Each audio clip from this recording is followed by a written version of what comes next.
Au milieu de l'océan, un bateau utilise un crâne pour retirer une Iron Maiden de 500 ans. En attendant Discord, ces hommes y ouvrent et trouvent Queen, qui a survécu tous ces ans parce qu'elle est immortelle. Par contre, en Croatie, une équipe de mercenaires immortels est sur une mission pour arrêter un vendeur d'armes. Andy a perdu son immortalité il y a 6 mois, mais elle continue de travailler avec ses amis éternels. Le groupe regarde la maison du vendeur et attend une ouverture. Quand un garde s'approche d'un arbre pour peindre, Andy et l'ancien CIA James l'entourent et l'attaquent. Nikki et Joe s'échappent autour du jardin et commencent à combattre 2 autres gardes. Quand l'ennemi prend un couteau, Joe s'arrête de perdre son doigt, alors qu'il se rétalie en tapant le gars. Puis il met son doigt de retour sur sa main et le garde se réattache quand la blessure se cure. Après, le couple ouvre un feu dans l'air et vole 2 voitures pour faire venir les gardes de la maison. Les hommes s'appuient sur leurs motos et les chassent, laissant la porte libre pour que Andy et James aillent à l'intérieur. Plusieurs gardes apparaissent et ouvrent le feu, alors le duo se rachète pour se cacher. Andy trouve un couteau sur le mur et l'empêche de combattre les hommes, les tue tous en quelques secondes. Puis elle sort et rentre dans l'autre chambre à travers une porte différente pour surprendre plus de gardes derrière, aussi rapidement en les tuant. Sur la rivière, l'ancien marin Neil apparaît sur un bateau et ouvre un feu pour tuer les hommes à l'arrière de la maison. Le bateau tombe sur les escaliers et Neil doit sauter pour continuer à marcher, toujours avec un feu ouvert pour tuer les hommes qui viennent après elle. Elle monte sur le mur pour atteindre le balcon et quand un bullet touche son cou, la blessure s'arrête rapidement grâce à sa puissance. À l'intérieur, Andy et James combattent également car les ennemis ne s'arrêteront pas. Ils utilisent une variété de tirs, de flèches et de coups pour les tuer. À ce moment, Neil saute sur le balcon et prend une flèche pour tourner son corps à travers les murs, sautant par une fenêtre pour rejoindre ses amis et tuer la dernière garde. Sur la route autour de la montagne, la chasse continue également. Les gardes ouvrent le feu, alors Joe et Nikki répondent de la même manière, tuant quelques hommes au processus. Lorsque leur voiture s'aligne, Nikki commence à courir à travers la fenêtre pour rejoindre Joe. Un véhicule ennemi s'approche de lui et frappe sa jambe, mais l'impact l'envoie sur la route et il s'écrase. Une fois que Nikki s'enlève les jambes, il décroche les voitures arriérées avant de finalement entrer dans le véhicule. Ils commencent à faire leur retour, seulement pour qu'un nouveau véhicule ennemi apparaisse de nulle part. Ils s'accrochent l'un l'autre et les héros tombent dans la mer, alors maintenant ils doivent nager sur la côte. De retour à la maison, le trio va en haut et continue de tuer les gardes jusqu'à ce qu'ils retrouvent le vendeur d'armes. Avec seulement quelques tirs, ils lui font tomber sur le balcon jusqu'à sa mort. Avant de partir, Niall prend un couteau de l'assemblée des gars. Le soir, James reçoit un appel d'un ami de la CIA qui lui informe qu'ils n'ont pas tué l'actuel dirigeant d'armes, juste l'un des ponts. James a envoyé une photo de caméra de sécurité montrant que le véritable objectif est Discord, qui Niall reconnaît de ses rêves. Elle l'a vu dans une librairie tuer un homme avant de tuer certains de ses livres. Le lendemain à Paris, Booker a bu beaucoup depuis qu'Andy l'a tiré de l'équipe pour les tuer. Quand il revient à son appartement, il remarque que la porte est ouverte et prend immédiatement son arme. Queen attend pour lui et le tue immédiatement avec l'aide d'un vendeur d'armes. Booker est emprisonné dans une maison de plage, où Queen explique qu'il a été facile de le trouver parce qu'il a été déprimé. Elle continue d'en demander à Andy et Booker promet qu'il ne sait pas où elle est. Queen est en colère parce qu'elle pensait qu'Andy avait été emprisonné comme elle mais qu'elle a en fait été libre, en profite de sa vie au lieu de chercher pour elle. Pendant ce temps, le groupe part pour se reposer. En France, Joe dit à Nikki qu'il a besoin d'un temps seul et Nikki prétend qu'il est d'accord avec ça, mais il peut dire que Joe est en colère. Il fait que Niall vienne avec lui pour le suivre et il le couronne à l'intérieur, où il découvre que Joe a été envoyé des grosseries à Booker pour l'aider. Nikki et Joe s'arguent sur la trahison de Booker mais ils sont interrompus par Niall, qui vérifie l'appartement de Booker. Elle ne l'a pas trouvé mais elle a découvert de la sang sur les murs et sur le sol. En Corée, Andy et James visitent TWA, un autre immortel qui refusait de rejoindre l'équipe. Andy pense que c'est le gars et le rêve de Niall et veut en discuter, alors il les emmène à son libraire souterrain, où il garde l'histoire de tous les immortels. Certains livres sont manqués, confirmant que le rêve de Niall est une vraie vision. TWA explique qu'il a été robé par Discord, le premier des immortels. Discord et TWA s'étaient amis et ils ont même regardé comment Andy et Queen étaient capturés il y a 500 ans par des folles religieuses. Peu importe combien TWA a demandé de l'aide, Discord a refusé et est parti. TWA a réussi à sauver Andy. Mais c'était trop tard pour Queen parce qu'elle était déjà envoyée dans l'océan. Pendant qu'elle était basse, Discord a passé son temps accumulant de pouvoir pour se protéger de la cruauté de l'humanité, ce qui explique ses accords avec les vendeurs d'armes. TWA ne sait pas pourquoi elle est de retour maintenant, mais elle a robé les livres qui contiennent l'histoire de l'équipe. Andy confesse qu'elle a perdu son immortel et est inquiète que Discord le sache. Quelques heures plus tard, Ils retournent à leur maison sécuritaire, où TWA rencontre le reste de l'équipe. Après avoir échangé des informations, Joe reçoit un appel de Booker, qui demande une rencontre. Nikki et Joe l'emmènent à la maison, où personne n'est heureux de le voir. Booker dit à Andy que Queen est sortie et lui donne une lettre de lui.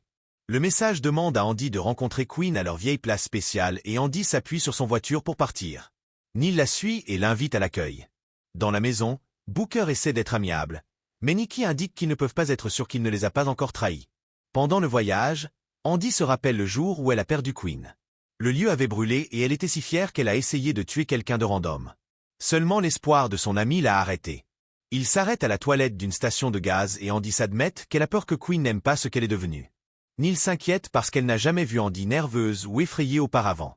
Le lendemain en Italie, Andy rencontre Queen, tandis que Neil regarde de loin. Andy s'apologise de l'erreur et explique qu'elle avait cherché Queen, mais l'océan est trop grand et profond. Quand Andy demande à elle de rejoindre l'équipe, Queen refuse parce qu'elle ne veut pas se battre pour l'humanité après ce qu'ils lui ont fait. Réalisant que Andy ne laissera pas ses amis pour elle, Queen s'en va et Andy la suit en lui demandant à Neil de rester. À ce moment-là, Neil voit Discord partir d'un bâtiment. Andy essaie de stopper Queen, qui se défend et commence un combat dans une vallée même si Andy dit qu'elle ne veut pas se battre contre elle. Les deux femmes sont des combattantes incroyables et utilisent bien leur environnement comme soutien. Ils échangent des coups pendant un moment jusqu'à ce que Neil les interrompe pour annoncer que Discord est derrière eux. Discord se sourit juste à eux et s'en va, alors que Neil les suit. Queen mentionne le nom de Neil et Andy réalise qu'elle a été sauvée par Discord, c'est-à-dire qu'ils travaillent ensemble. Ils commencent à se battre à nouveau et Queen enlève le sac de Andy, ce qui est un cadeau qu'elle lui a donné l'autre jour. Quand Queen commence à courir, Andy s'en va, mais elle le perd dans la foule de la ville. Par contre, Neil entre dans une église pour trouver Discord, qui dit qu'elle était là quand ils ont crucifié Jésus. Discord insulte Andy et l'équipe pour aider l'humanité après tout ce qu'ils ont fait de leur genre. Elle aussi dit que elle et Neil sont connectés, ce qui prouve par leur marque de naissance matchée sur leurs bras. Selon Discord, Neil sera la dernière immortelle, mais elle part sans dire plus. Après, l'équipe retourne à la maison sécurisée et discute de ce qui s'est passé, mais ils ne savent pas comment progresser. Andy pense à la journée où Queen lui a donné le sac et griève en privé. TWA demande à Booker si Neil a jamais fait mal à Andy, et Booker explique que quand ils se sont rencontrés, ils se sont battus et Neil a attaqué Andy. En suivant une vieille légende, TWA conclut que Neil a le pouvoir de prendre de l'immortalité et Discord peut vouloir l'utiliser pour les enlever. Il explique aussi qu'une fois blessé par Neil, un immortel a l'option de donner leur immortalité à quelqu'un d'autre avant qu'il la perde. Le matin, Booker dit à Andy qu'il devait y aller, mais Andy l'a permis de rester à cause de la situation d'urgence. Il a aussi admis qu'il aimerait avoir un date d'exploration pour donner un sens à sa vie. À un aéroport, Discord continue de manipuler Queen pour obtenir la revanche sur l'équipe d'Andy. Queen dit qu'elle veut la revanche sur l'humanité aussi, ce à quoi Discord s'agit. Plus tard, un truc apparaît à l'extérieur d'une facilité nucléaire en Indonésie. Les gardes ouvrent immédiatement le feu mais le truc continue d'aller et tombe dans la porte, causant une petite explosion.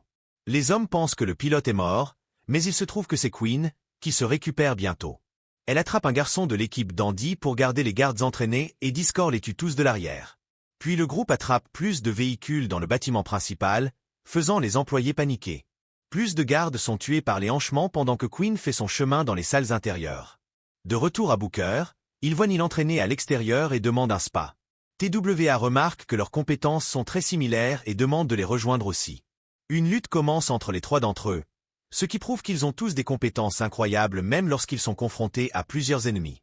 Éventuellement, Neil finit par couper le bras de Booker et elle s'excuse, mais personne ne pense que c'est un grand délire. En privé, Booker montre à TWA que sa blessure n'est pas en réparation, donc la théorie est vraie et il n'est plus immortel. Booker demande à TWA de garder le secret d'Andy.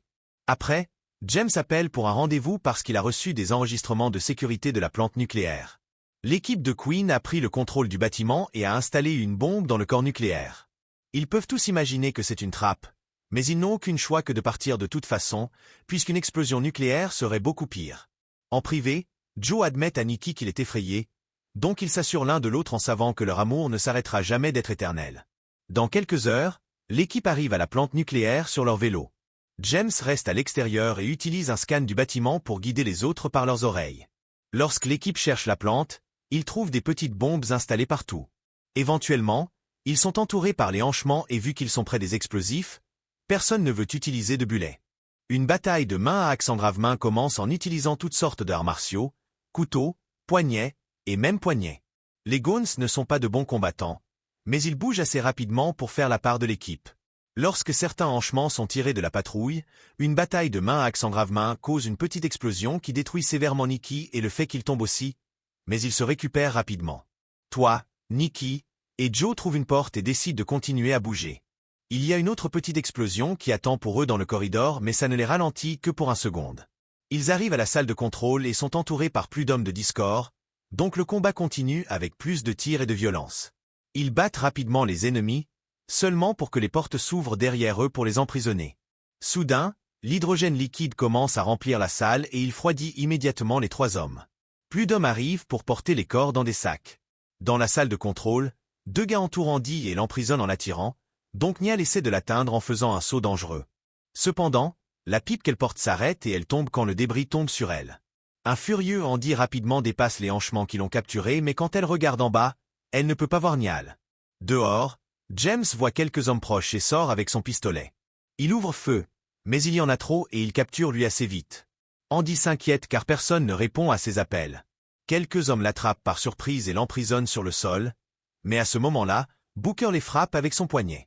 Soudain, une autre petite explosion se produit à l'entrée et bloque leur chemin, donc le duo doit prendre un chemin alternatif. Pendant que Andy réalise que Discord contrôle les portes et brûle les caméras de sécurité, Booker remarque que ses blessures se réparent et l'informe qu'il a donné comme immortel. Dans le prochain corridor, ils apportent plus d'hanchements et Andy a une blessure sur son bras. Elle le voit se réparer et finalement croit Booker. Plus d'hanchements viennent après eux, donc Booker s'envole à travers la porte et laisse la porte fermée derrière lui pour que Andy puisse continuer la mission pendant qu'il maintient l'ennemi distraité. Un désespéré Andy essaie d'ouvrir la porte de manière différente sans availle. Booker est tiré plusieurs fois, mais il continue de se battre jusqu'au bout, tuant tous les hommes avant qu'il ne tombe finalement mort aussi. Par contre, Neil s'éloigne du débris et fait son chemin vers le corps, où elle retrouve Queen. Elle essaie de lui dire que Discord manipule elle, mais Queen attaque seulement elle. Les femmes réussissent à échanger un certain nombre de coups avant que Neil finisse de tuer Queen à l'étranger, en prenant son immortalité. Pendant que Queen regarde en choc son blessure ouverte, Discord apparaît derrière Neil et l'attaque avec un couteau pour la faire tomber. Puis ces hommes l'éloignent de son corps aussi. Maintenant que le reste de l'équipe est défait, la porte s'ouvre et Andy continue la recherche. Éventuellement, elle trouve la bombe principale et Queen assis à côté de lui avec un bouton. Ils échangent quelques mots sur la philosophie qu'ils ont utilisée pour partager quand ils étaient jeunes et qu'ils sont réellement maintenant, ce qui convainc Queen de ne pas détonner la bombe. Après noter que Queen n'est pas en réparation, Andy entend un bruit étrange et s'échappe à l'extérieur. Il se trouve que Discord prend tous les corps et 2 hélicoptères. Andy s'échappe pour faire un grand saut et brise la fenêtre de l'hélicoptère avec l'axe pour s'attacher. Le chopper vole en cercle pour essayer de l'éloigner, mais Andy continue de grimper jusqu'à ce qu'elle atteigne les pilotes. Dans la lutte, les rouleaux de l'hélicoptère continuent de frapper la murée. Malheureusement, un pilote a un pistolet et tire jusqu'à ce qu'Andy tombe de retour sur l'atelier. Depuis qu'il y prend quelques minutes pour se réparer, l'un des hélicoptères s'échappe. L'autre s'échappe pour que Discord puisse gester à Andy, lui demandant de le joindre. Andy s'échappe à nouveau mais au lieu de rester dans le chopper, elle empêche Discord et il tombe sur le sol. Discord dit à l'hélicoptère de rester et procède à combattre Andy. Les 2 femmes sont très compétentes avec des armes et continuent de tirer plusieurs coups sur l'un de l'autre.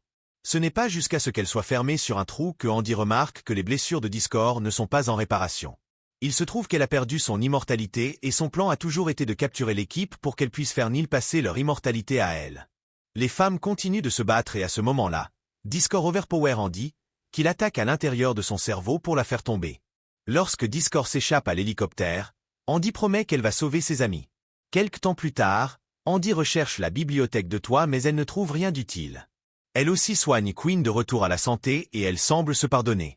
Elles s'équipent et s'agissent pour travailler ensemble pour défendre Discord. N'oubliez pas de vous abonner et de tourner les notifications pour que vous puissiez regarder plus de vidéos comme celle-ci. Merci de m'avoir regardé.